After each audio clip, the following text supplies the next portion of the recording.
question it. I know we kind of been taught sometimes not to question the Bible, just take it as it is. And I agree with that to a certain extent. But I like to question it. I like to go before God. I like to kind of understand things a little bit more. And I was just thinking about it.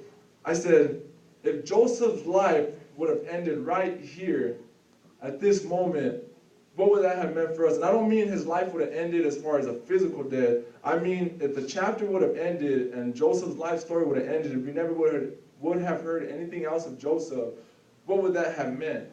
Because when I look at it, I think if it would have stopped right there, then it would contradict just who God is and his character. Because I don't understand, in my own opinion, how a young man who's already been betrayed by his own family, a young man who's already been in prison and a slave, and all of a sudden it seems like things are just going good. When people ask him how he's doing in church, he's saying, blessed by the best, and I'm too anointed to be disappointed, and everything's going good. And all of a sudden he's excited, but then yet, at this point, he even does what a lot of us would have done, is he refused to give in to the sin. He refused to go into it. So at this point, you'd think that he would be getting like the MTV Grammy Award for best faithfulness or something. I mean, you would think that everything should have been going good for him, but instead, the opposite happened.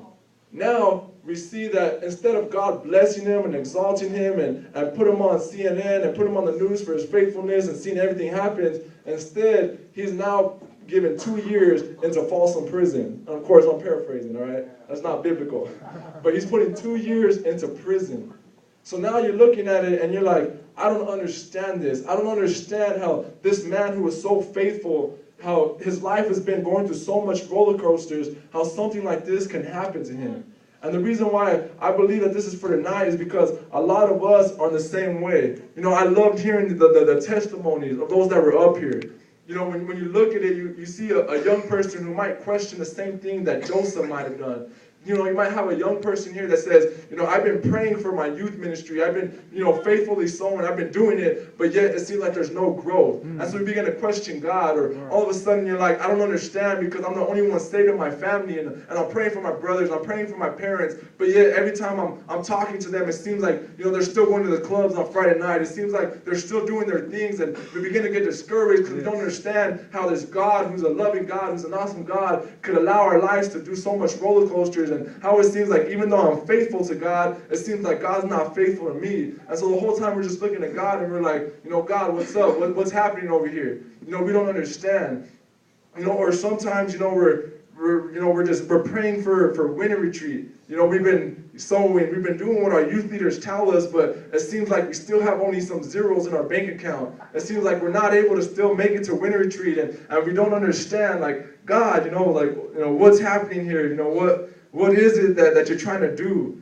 You know, or maybe you might be that young person in here that, you know, you've always got, you know, run down by your parents. They're always getting on you, and finally you decide to make the right decision, and you refuse the party life. You refuse the going in with the temptation with your friends, and you refused it, and you're finally doing good in school, but yet it seems like your parents aren't, you know, giving you that attention and complimenting you like you should, and all of a sudden you get discouraged because you're like, man, at least if I'm trying bad, I still get the same remark, and I'm trying good, they're still coming at me the same way, and so we begin to get discouraged. You know, we begin to get, like, we don't understand why things like this are happening. And see, the director of the Pastoral Solution Institute, a man by the name of Dr. Gregory Popcat, he did a survey on teenagers, okay? And as he did this survey, he came up with this conclusion, and I'm going to quote him. He says, one of the most common reasons teens become resistant to the faith is because of a personal encounter with suffering that they cannot make sense of. So in other words, if you don't understand what that said, he's saying that a young person or a person in general, the reason why they denounce their faith or denounce the belief in God is not because of something they heard, not because of something they saw on TV, it's because it's something they experienced themselves. It's something that, I mean, when you look at the earthquakes, when you look at the tsunamis, you see so much young people begin to question it. Like, there's no way that the God who my parents always talk about, or the God of some man behind a pulpit with a tie, there's no way that this, you know, matches up with the God who they preach about every single Sunday and Wednesday and Friday, and every time we have Bible studies, and every time at Bethy, it doesn't add up, it doesn't make sense. And then he went on to saying that one kid, for example, said, well, my friend is gay, and the church is coming against it, so I don't believe in that stuff no more then, because my friend's a good person. You know, it's remarks like that. Or another one is, he said that, my friend died of cancer.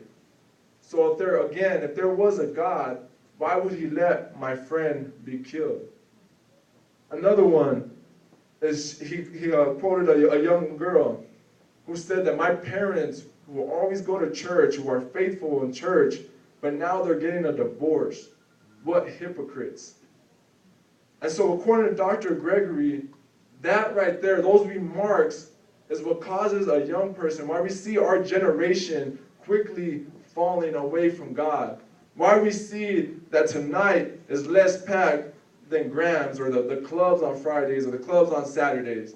It's because of things like that and situations that we face that as young people, not even just young people, you know, just people in general, things that we go through that cause us to question the existence of God. And so now to go back to Joseph, I begin to think about it like, Joseph, this dude had his life messed up.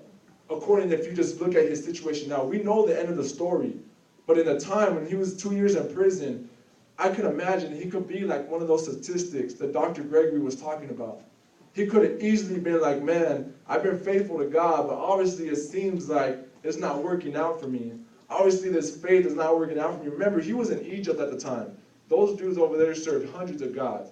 He could have easily been like, you know what? I'm going to start serving their gods. Obviously, you know, I'm going to start serving the God over there because it seems like they're still living in wealthy and they're still doing it good over there. So I'll turn to this God. I'll start worshiping this idol. You know, but no, he stayed faithful even when he was in prison. And